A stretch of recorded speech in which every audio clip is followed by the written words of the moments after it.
Hey guys, welcome back to my channel. For those of you who are new, hi, welcome. My name is Andrea, I'm a travel agent and a photographer.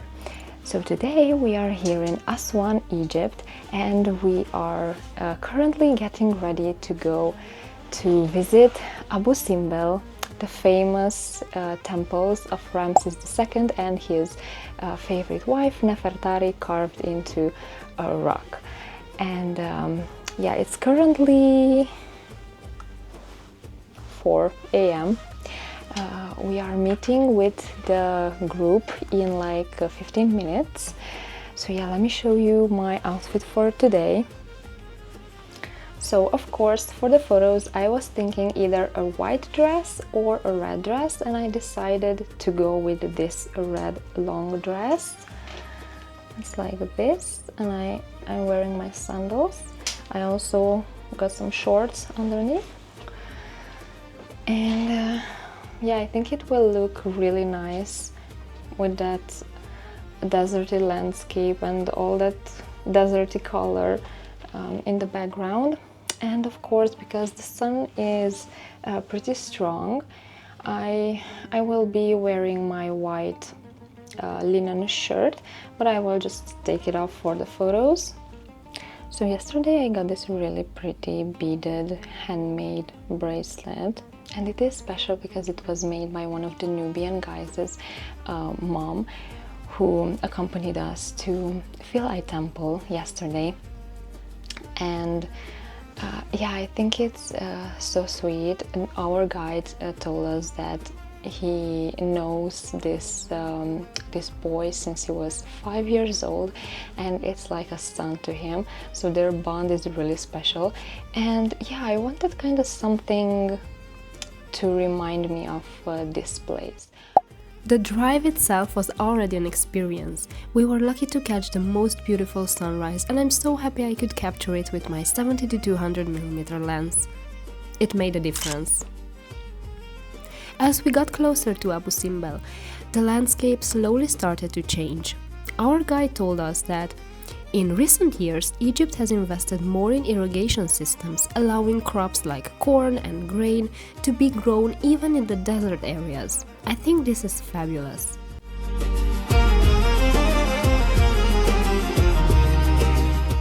Soon we arrived at Abu Simbel.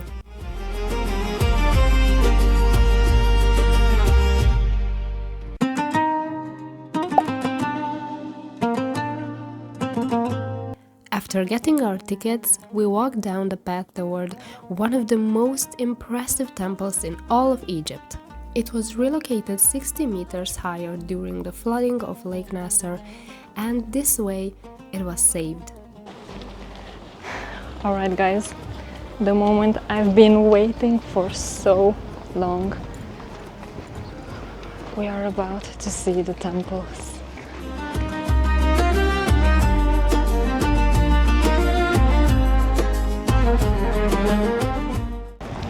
Oh wow.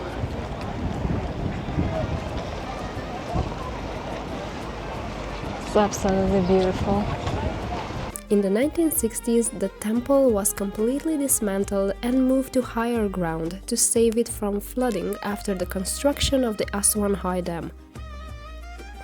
The temple was cut into massive stone blocks and carefully reassembled, one of the greatest archaeological rescue projects ever undertaken. So this is the facade of Ramses II's temple, and we can see in the middle that's the god Ra-Horakhti, and we can see 4 statues of Ramses II, starting from this side when he was just a child and going all the way when he was older. And he is placing his hands on his knees in sign of peace. Over there we can see the temple of Queen Nefertari, but we will visit it after we finish with Ramses.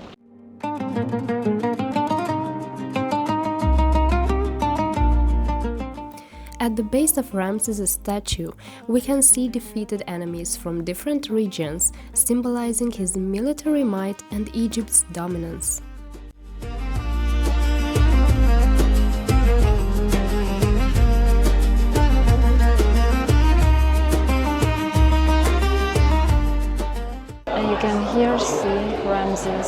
think his enemies had.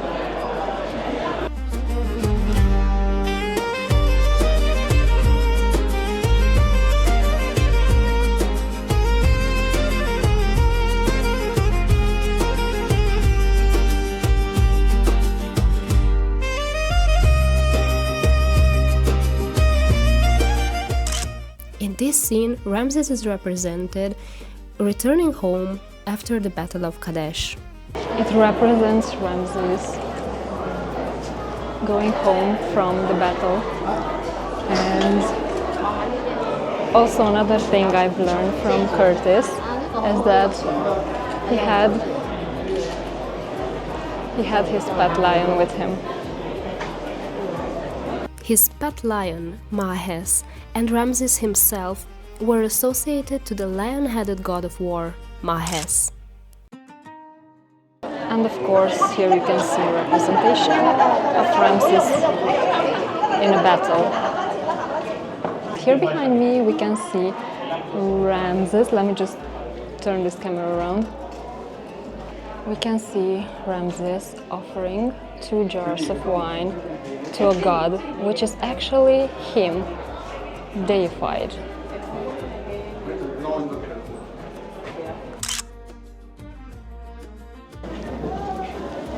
And here he is blessed by the god Thoth and Rahorakti. And I hope I'm not mistaken.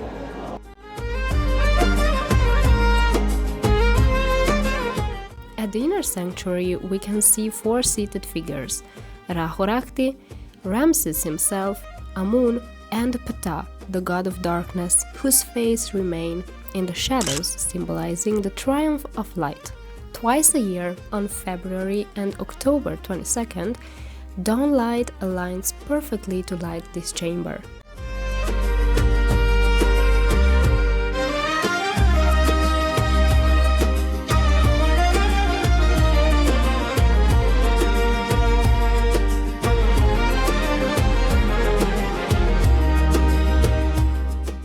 Every detail inside tells a story. From his victories to statues showing Ramses as divine. This temple is Ramses's ultimate statement of power, showing him not just blessed by the gods, but as a divine being.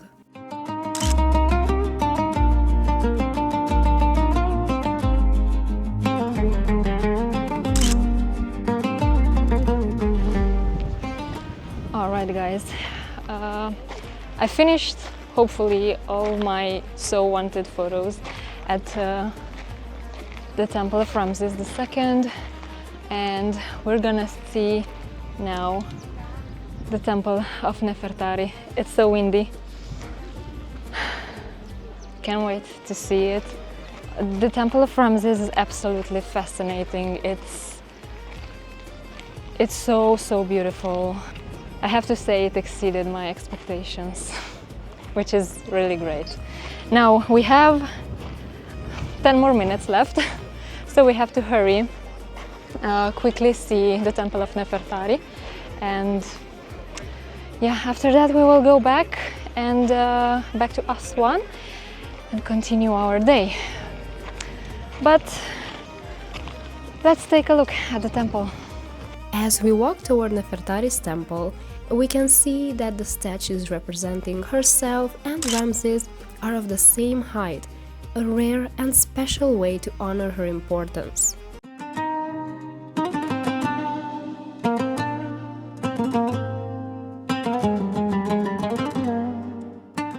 Inside, the temple features a hypostyle hall with Hathor-headed columns.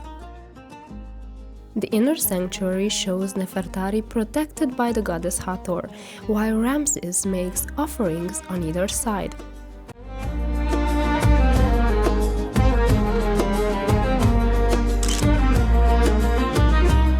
The carvings celebrate Nefertari's association with the goddess Hathor and show scenes of the queen participating in divine rites on the same level as her husband.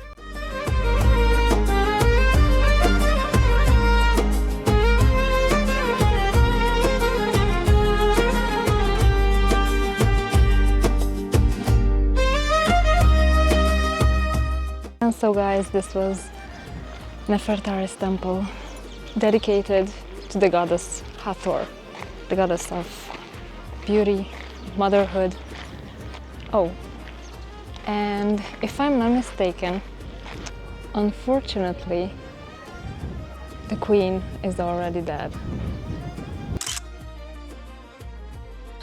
I have to say, these temples were on my bucket list for so long, and finally being able to visit them, it's just such a huge, huge accomplishment.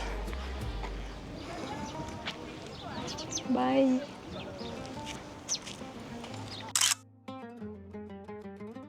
After finishing our visit, we headed back to the bus and returned to the cruise ship in Aswan.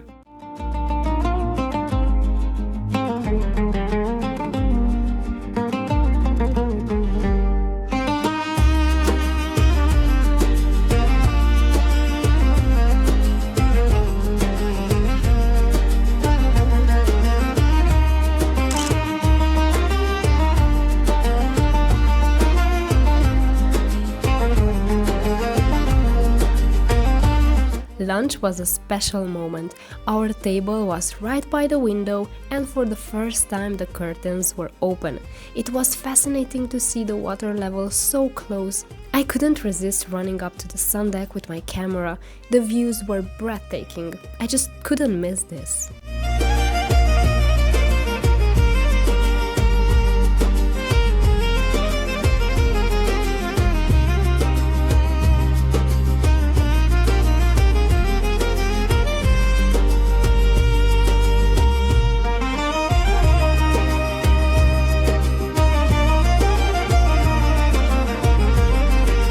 After capturing a few photos and videos, I returned to enjoy my lunch. When we returned to our cabin, we had a sweet surprise: towels folded into swans, big heart, and a small vase with a rose. I didn't expect that. It was such a nice touch. Opening the curtains, we got our first full view of the cabin. The Nile was stunning. Well guys, we just had lunch and I am so excited. We are moving and I'm going to take a look at the scenery. So to the sun deck we go.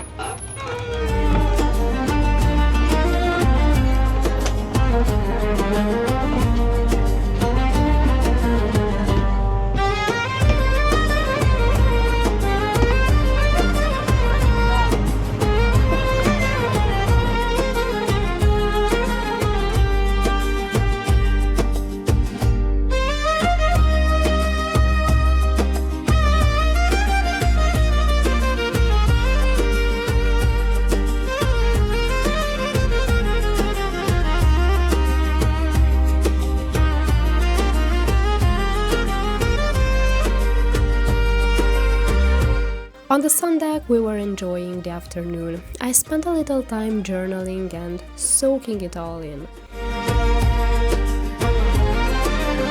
And of course, we dipped our feet in the pool, just chatting, relaxing, and enjoying the scenery.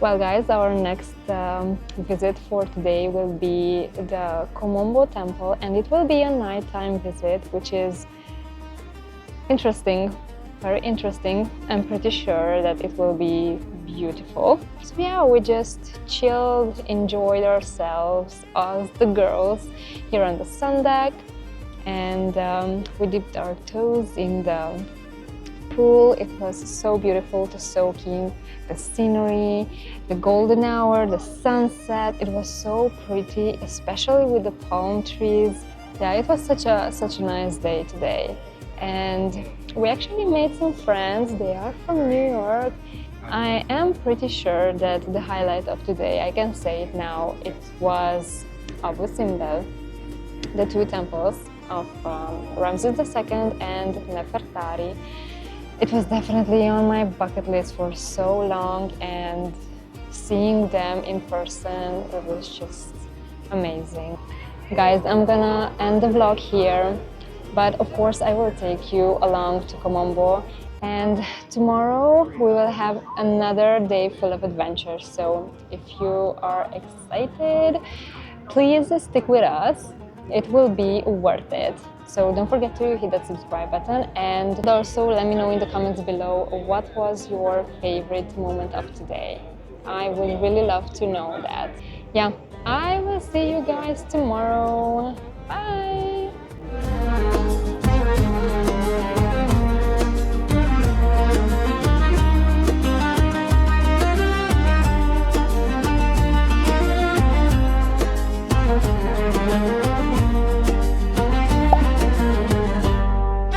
Kom Ombo is unique in Egypt because it's a double temple dedicated to two gods, Sobek, the crocodile god of strength and fertility, and Horus, the falcon-headed god of kingship and protection. This dual dedication is reflected throughout the temple with duplicate halls, sanctuaries, and altars for each god.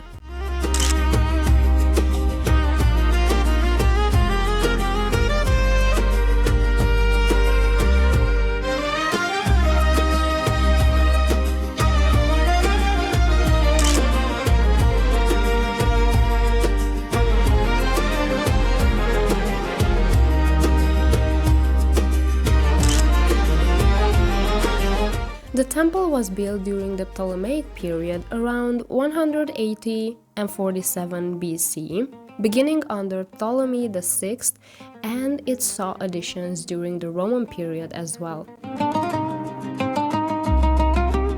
It contains detailed carvings of ancient Egyptian medical instruments, showcasing advanced knowledge. Next to the temple is a well used to measure the Nile's water levels. The amount of taxes people had to pay depended on these levels. Lower water meant drought and no taxes, while high water meant taxes could be collected for agriculture.